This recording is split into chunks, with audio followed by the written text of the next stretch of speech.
Salve, salve, salve toda a galerinha do pré-vestibular social do CEDERJ. Mais uma vez me apresentando, eu sou o professor Pedro Henrique Dias Siqueira, mediador no pré-vestibular social nos polos de Resende e de Nova Iguaçu, e vamos estar aí trabalhando hoje mais um conteúdo do cronograma de Geografia, preparando você aí para o Enem, para o UERJ, para o próprio vestibular do CEDERJ. Show de bola, rapaziada?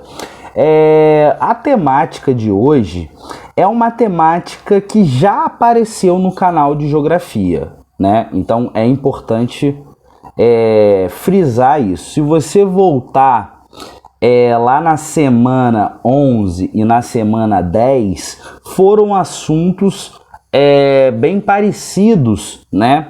No que diz respeito ao que a gente vai trabalhar. Entretanto, como a gente já trabalhou de tudo um pouco, a coordenação decidiu entrar num módulo de aprofundamento. Então, a partir de agora, nós vamos aprofundar conteúdos já vistos, ok? No caso de hoje, vamos fazer um aprofundamento em cima de geografia agrária, aquela geografia, né, que está ligada com os modos de produção do campo brasileiro ou do campo mundial. E não só isso, né? É muito grande o campo da geografia agrária, mas em geral trabalha-se, né, os sistemas agrícolas, os sistemas pecuários, tranquilo? É isso que você vai ver nesses vídeos da semana 10 e da semana 11. Um é um recorte mais em cima da geografia agrária brasileira e um mais em cima da geografia agrária mundial. Ok? Então, se você não viu, volta lá e assiste. Show de bola? No mais, hoje vamos aprofundar algumas questões que aparecem demais nas respectivas provas. Tranquilo? E o primeiro conceito que vamos trabalhar é o conceito de Revolução Verde, meu amigo. Você sabe o que foi a Revolução Verde? Isso cai direto, isso você pode explorar escrevendo a sua redação, uma série de utilidades, né? Mas antes de eu entrar em Revolução Verde, eu preciso que você tenha o material em PDF, ok? Se você não tem o material em PDF de geografia, fala com o tutor ou com o mediador ou mediadora de geografia do seu polo, que ele vai te disponibilizar este material, ok? Para você acompanhar, ter aquela pegada visual, ok? Vamos lá, Revolução Verde. O que nós vamos entender como processo de Revolução Verde, né? Isso é muito importante, gente.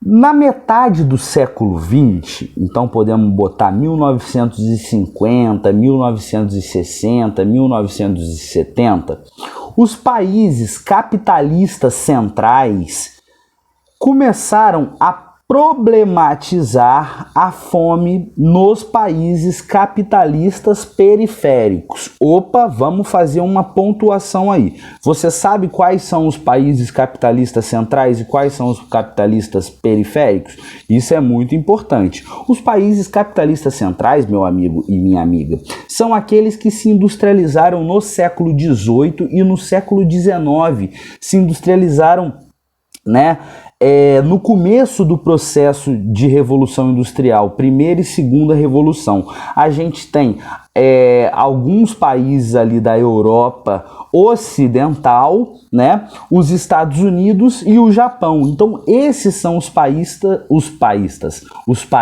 capitalistas centrais, ok? Esses países começam a problematizar a fome nos países capitalistas periféricos, ou seja, naqueles países capitalistas subdesenvolvidos ou em desenvolvimento, talvez para usar um termo que você conheça mais. Beleza? Então, eu, país capitalista desenvolvido, começo a apontar para você, país subdesenvolvido, e falar que você tem fome através de conferências mundiais, encontros, né? E problematizar a fome no mundo subdesenvolvido. Então, esse é o slogan da Revolução Verde, né? A preocupação com a fome no mundo subdesenvolvido / em desenvolvimento. Dessa preocupação, e eu vou botar preocupação entre aspas, e você vai entender por que preocupação está entre aspas. Dessa preocupação com a fome, deduziu-se, né,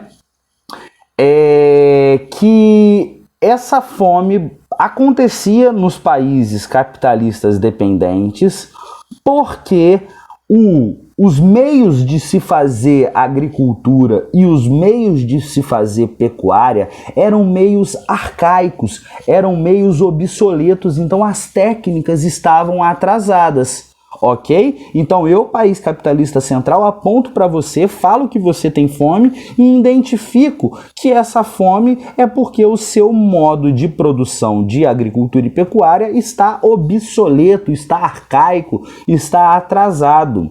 Entendeu? Então, esse é o slogan, essa é a dica, né? Tudo entre aspas. Por quê? Porque por detrás dessas dicas e dessa ação filantrópica se esconde um interesse. Qual é o interesse? O interesse de exatamente oferecer essas tecnologias para os países, né? Se você pensar, quais tecnologias eu estou falando? Eu estou falando os tratores de mecanização, os caminhões hipertecnológicos, né? Sementes transgênicas, agrotóxico, né? Produtos químicos para corrigir o solo. Então, por detrás dessa preocupação com a fome, há um interesse de se vender tecnologia. Tecnologia para que tipo de países? E aí, né, os principais países palco, né, da Revolução Verde são países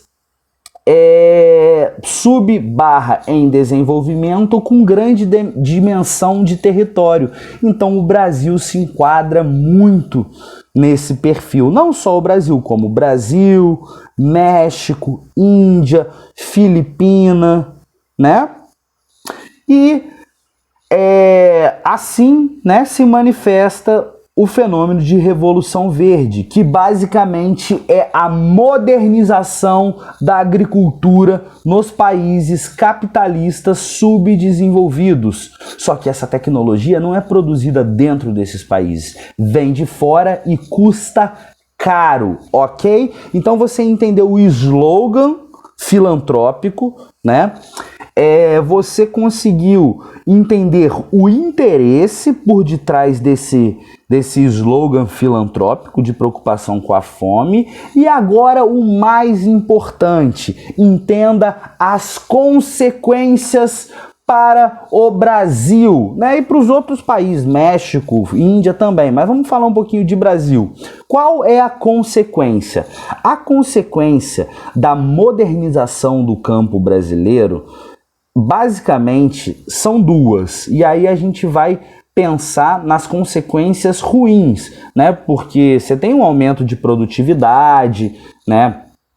Uma produção em áreas que antes não poderiam ser produzidas, mas as provas gostam de problematizar. Gente, qual é o problema, a consequência para o Brasil da Revolução Verde? São duas. O primeiro é o desemprego no campo. À medida que tecnologias chegam no campo, esse trabalho no campo diminui em quantidade e aumenta em nível técnico do trabalhador. Então gera desemprego no campo, esse desemprego no campo gera êxodo rural, e esse êxodo rural gerou metropolização, né? Uma urbanização concentrada nos grandes centros urbanos, que gerou, por consequência, grandes problemas urbanos. Então olha a ponte que a gente pode fazer passando pelo problema da modernização do campo.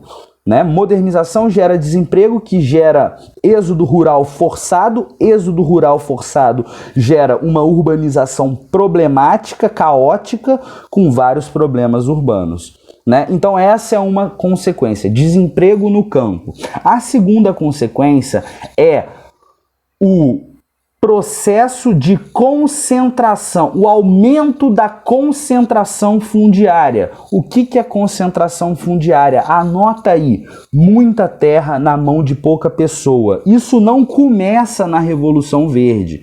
Isso está presente por toda a história do Brasil. O Brasil concentra, né, terra na mão de pouca pessoa desde 1500, né, com as Seis Marias, os grandes latifúndios, e no século XIX você teve a Lei de Terras, 1850, né, impedindo que pessoas pobres e ex-escravos tivessem acesso à terra, né?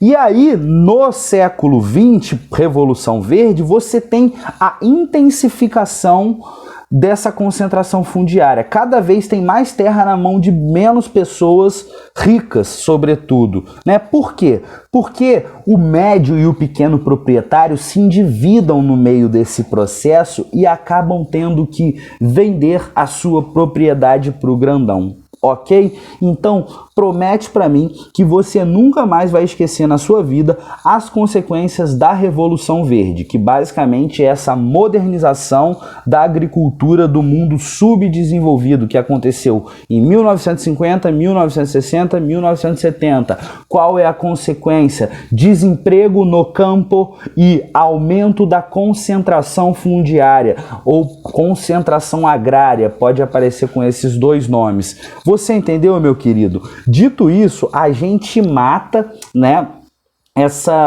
esse primeiro conceito que é Revolução Verde, ok? Espero que você tenha entendido. Agora vamos para um segundo conceito muito importante, que é o conceito de CAI. CAI, exatamente, C-A-I, uma abreviação. Basicamente, o que é CAI, né? Indo aí para os últimos slides do material em PDF. Consiga o material em PDF, meu querido.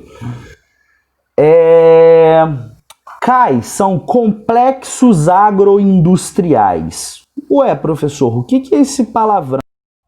Esse palavrão significa basicamente uma rede produtiva, ou melhor dizendo, uma cadeia produtiva. Como assim, professor? Pensa, meu querido, o arroz que você comeu hoje no seu almoço, na sua janta, será que ele veio direto do produtor para a sua mão? Veio? Pensa, você acha que sim ou acha que não? Provavelmente você respondeu que não. Por quê? Porque passa por uma série de outros agentes. Então CAI nada mais é do que uma rede produtiva, uma cadeia produtiva que vai contar com diversos agentes. Então a comida, para chegar na sua mesa, não passa só pelo produtor, passa por diversos agentes diferentes. O primeiro é o banco. Sem o banco ninguém produz, né? O banco que empresta o dinheiro para o médio e para o grande produtor. Depois, né, desse empréstimo, o produtor recorre ao laboratório, recorre como a gente pode dizer, aos produtores de insumos. O que são insumos? Agrotóxicos, semente transgênica, química em geral, ok? Ou seja, depois do banco, depois do laboratório produtor de insumo, aí que entra a figura do produtor, do pequeno, do médio, do grande produtor, ok? Assim que esse produtor produz aquele alimento, ele vai direto para a sua mesa? Não, ele vai para a indústria alimentar. Para a indústria alimentar, onde ele é limpo, ensacado, adicionado conservantes em grande parte dos produtos, ok? E aí, depois da indústria alimentar, você vai direto na indústria alimentar? Óbvio que não, né?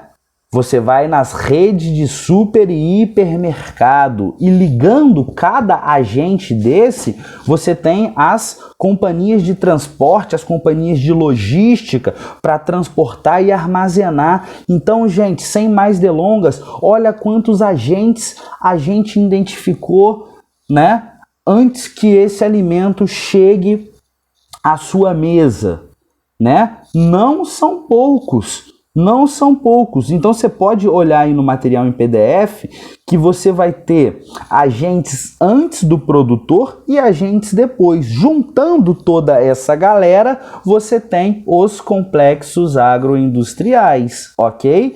O Centro-Oeste é uma região onde de grande atuância dos complexos agroindustriais, a região Sul também, né? Em algumas áreas do Nordeste, né? Ali perto de Petrolina e Juazeiro também tem o aparecimento de novos complexos agroindustriais moderníssimos, show de bola. E aí você, né, tem algumas empresas que eu botei no material que você pode ver que atuam, né, com essa lógica de complexos agroindustriais. Beleza, galera? Então trabalhamos Revolução Verde e também trabalhamos o conceito de complexos agroindustriais. No mais, eu deixei 3 exercícios para você exercitar, né, isso que eu trabalhei nesse vídeo e que já havia sido trabalhado dentro desse canal. Tranquilo? Espero que você tenha gostado dessa revisão, desse aprofundamento em geografia agrária e eu me despeço de vocês. Tranquilo, galera? Espero ter contribuído aí com a preparação de vocês. Um grande abraço e foi uma grande honra fazer parte desse canal, ok? Abraço!